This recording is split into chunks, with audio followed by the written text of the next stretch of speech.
vivemos num mundo onde o ar está contaminado, a água está contaminada, o solo está contaminado, os bebês já nascem contaminados. Tem um estudo da Universidade da Califórnia, em San Diego, onde eles pegaram o sangue do cordão umbilical de crianças que acabaram de nascer, levaram para o laboratório e tem mais de 100 substâncias químicas não pertencentes ao ser humano.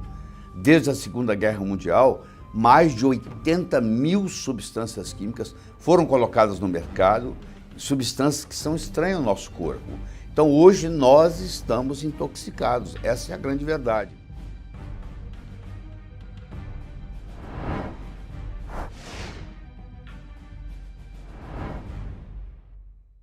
Olá, tudo bem?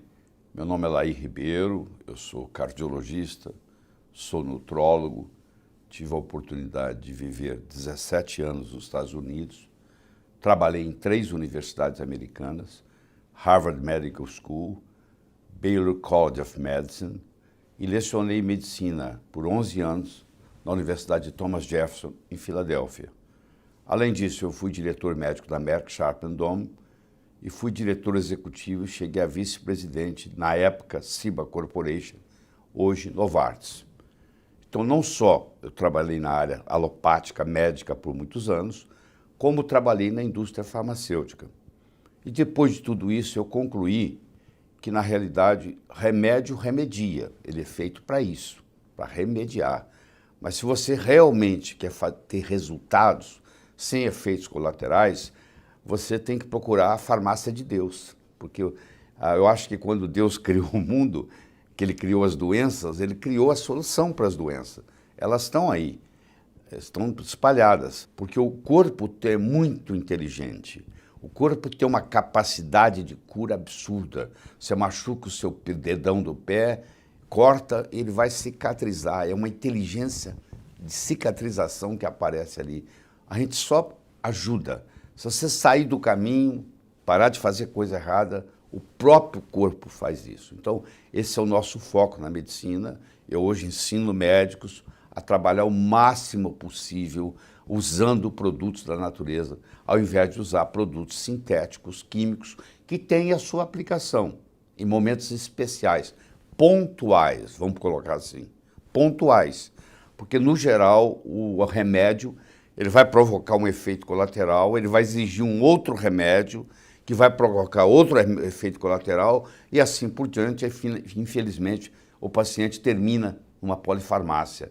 Você pega um indivíduo com 65 anos de idade, tomando 5, 6, 7 medicamentos, e um começa a interferir com o outro. Ele já até esqueceu qual a doença que ele tinha, porque agora ele está cuidando dos efeitos colaterais dos remédios. Então nós vamos estar aqui conversando com você e trazendo novidades nessa área. Nós estamos tão intoxicados pelo seguinte: nos últimos 20 mil anos, os geneticistas afirmam que não houve grandes mudanças no nosso DNA, no nosso genoma, mas mudou-se muito o nosso estilo de vida. Antigamente, vamos pôr 5 mil anos atrás, para exagerar, o problema era a infecção, não tinha poluição, não tinha revolução industrial ainda, então não havia poluição. O genoma foi feito, levou muito tempo para aprender a combater os vírus, as bactérias, os fungos. Então nós estamos preparados para isso, para combater infecções. Mas o nosso genoma, o nosso DNA, ele não foi feito para brigar com poluição.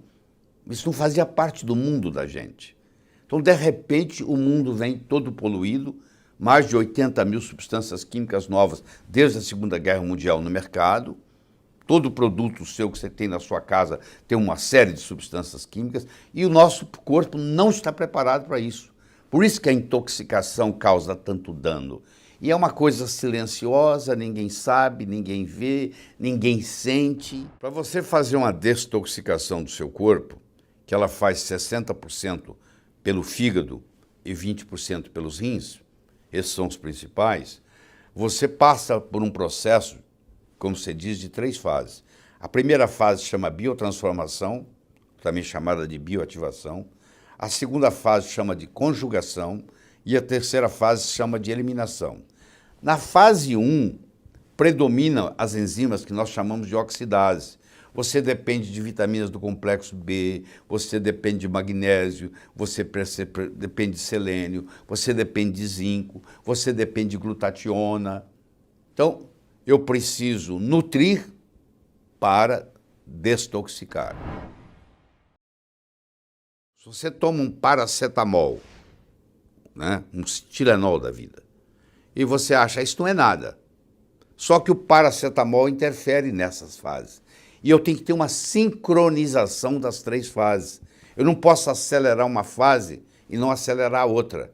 Porque se eu acelero um e não acelero a outra, eu vou acumular produtos que podem ser tóxicos. Então, você para fazer a sincronização delas. Então, por exemplo, a terceira fase, que é a eliminação, existe aqui um fator de transcrição chamado NRF2. Esquece o nome. Esse fator é ativado, por exemplo, pela cúrcuma. Então, se na minha alimentação eu estou usando cúrcuma, curcumina, açafrão da terra, falso açafrão da Índia, turmérico, é tudo a mesma coisa, esse produto tem uma substância chamada cúrcuma. E essa cúrcuma facilita essas fases e elas sincronizam. Então, se na minha alimentação eu coloco em cima da comida curcumina, que eu compro ali no supermercado, isso não vende na farmácia, eu vou acelerar essas fases. Mesmo que eu viva num ambiente tóxico, eu agora tenho um jeito de estimular essas 3 fases, para elas poderem funcionar certo e não acumular veneno. Então, se você vai na Índia, por exemplo, você sabe que lá tem um condimento chamado curry. Você já deve ter ingerido curry em algum restaurante. Pois é, o indiano ingere curry no café da manhã, no almoço e no jantar. A Índia é o país do mundo que tem menos Alzheimer per capita, que tem menos Parkinson per capita. Por que isso? Porque eles usam no seu dia a dia, no café da manhã, no almoço, no jantar, cúrcuma. Olha que lição bonita. Então nós aqui no Brasil, a cúrcuma está aí no supermercado, você vai e começa a colocar a cúrcuma na comida. A cúrcuma é o mais potente anti-inflamatório que a natureza fabrica, fora do corpo humano. Olha que coisa fantástica. Você pegou o hábito de, depois que você serviu o seu prato, você jogar um pouquinho de cúrcuma em cima do seu prato, tá? Olha o que você vai facilitar a digestão daquilo ali, a eliminação daquilo ali. São processos simples. Se você acha que você tem uma amálgama, ou que você comeu peixe de um rio contaminado, onde tinha garimpo e tem mercúrio, o que seja, ou tomou muitas vacinas com o timerosal, que é mercúrio, e aí você coloca na sua comida coentro, e você começa a fazer uso do coentro, água mole em pedra dura, tanto bate até que fura. Ele vai devagarinho, devagarinho, ele vai tirando os metais pesados do seu corpo, aos poucos. Mas tem que ser aos poucos, não pode tirar rápido. Se você tirar muito rápido, ele vem do tecido para o sangue, do sangue ele sobe para o cérebro, aí você tem dor de cabeça, você tem pressão alta, você passa mal, chama Hersheimer, que foi o Dr. Hersheimer que descobriu isso na Alemanha, a primeira vez, que aqui no Brasil nós chamamos de crise de cura, e que nos Estados Unidos chama healing crisis, que é quando você está fazendo um detox, e você está fazendo ele rápido demais, e essas toxinas vêm para o sangue, sobem para o cérebro e a pessoa sente mal. Então isso também não é benéfico. Senão a pessoa até desiste, não quer fazer. Então é aos poucos. Eu não estou ensinando nada drástico aqui. Eu estou ensinando você a tomar mais água, porque isso aí ajuda tremendamente o seu processo de desintoxicação, não tenha dúvida sobre isso. Você ingerir, você fala assim, mas eu esqueço de beber água. Eu falo, então é muito simples, sabe o que você faz? Cada vez que você toma água, toma 3 copos. Mesmo que você esqueceu os outros 2, você já tomou 3. Aprenda a tomar mais de 1 copo d'água de cada vez, porque aí facilita a sua vida. Porque se eu falar para você, ó, você tem que tomar 6 copos d'água por dia, pelo menos. Você fala, não lembro. Então você faz o seguinte, se a primeira vez você toma 3, a segunda vez você toma 3. Acabou, está resolvido o seu problema. Então você tem que procurar facilidade. As pessoas que bebem mais água vivem mais. Existem estudos mostrando, muito interessantes, publicados, mostrando que você diminui a mortalidade só com água. Porque quando você está com o corpo hidratado, Primeiro que as toxinas ficam difíceis de ser eliminadas, porque elas vão ser hidrossolúveis, elas diluem água. Então você tem que ter a urina para eliminar, fazer o xixi. Se não tem a água, o rim não segura, não tem xixi. Se não tem urina, não tem eliminação. Pois é, a sauna ajuda. Inclusive existem produtos tóxicos que só saem via suor. Então você pode ou fazer uma atividade física, que você vai suar, ou você pode ir para uma sauna. Só que aqui no Brasil eu recomendo que você faça sauna seca. Por que isso? Porque a água no Brasil é tratada com cloro. Quando você esquenta a água, você forma gases venenosos de cloro, que são absorvidos e podem inclusive até comprometer a sua tireoide, substituir o iodo. O flúor, o cloro e o bromo são halógenos, existe a chamada lei dos halógenos, quanto menor o peso molecular, mais bullying. Então o flúor, o cloro e o bromo conseguem empurrar o iodo. Então o cloro não é benéfico.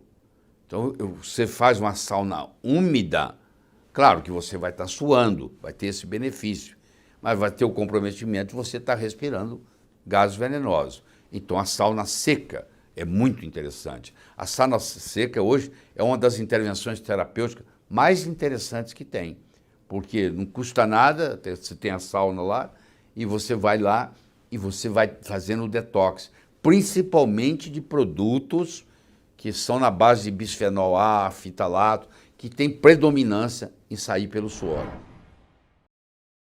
As brássicas, também chamadas crucíferas, que estão na mesma classificação, que é uma acima da outra, mas é uma classificação, uma nomenclatura, por exemplo, é o repolho, é o nabo, é a couve-flor, é a couve de Bruxelas, é o brócolis. Esses são substâncias muito interessantes, porque elas têm umas coisas chamadas glicosinolatos, esquece o nome, esses glicosinolatos são transformados em isotiocianatos. Eu vou citar 2 isotiocianatos para vocês. Primeiro é o sulforafano e segundo é o indol 3-carbinol. Essas substâncias, tanto o sulforafano quanto o indol 3-carbinol, elas têm uma ação anticancerígena. Elas protegem o nosso DNA. Então é muito interessante uma mulher, por exemplo, que a mãe morreu de câncer de mama, a irmã morreu de câncer de mama e ela está preocupada se ela vai ter câncer de mama ou não. Eu recomendo para essa mulher que passe a ingerir crucíferas, brássicas, pelo menos 2 vezes por semana. Ou uma couve-flor, ou um nabo, ou um brócolis, ou um repolho. Mas tem um segredinho. Tem que cozinhar num curto espaço de tempo. Por quê? Porque a enzima que vai fazer essa transformação e gerar o sulforafano e o indol 3-carbinol no seu corpo, que se chama mirosinase, ela é temperatura dependente. Se você cozinhar por muito tempo, essa enzima é destruída. Então o ideal é cozinhar 2 minutos no vapor. Você tem que ensinar isso para quem vai cozinhar o seu alimento. Tem que cozinhar. A couve tem que ser refogada muito rápida. Ela não pode ficar lá cozinhando, senão ela destrói a mirosinase. Aí não cria esse produto. Mas esses produtos, tipo sulforafano, tipo indol 3-carbinol, que são chamados isotiocianatos, eles têm uma habilidade de detox muito grande, tá? E ajudam muito no processo da detoxificação do corpo. Então você tem vários caminhos para ir. Ó. Você tem a sauna, você tem as brássicas, você tem a curcumina, você tem o coentro. Olha quantas coisas interessantes tem aí.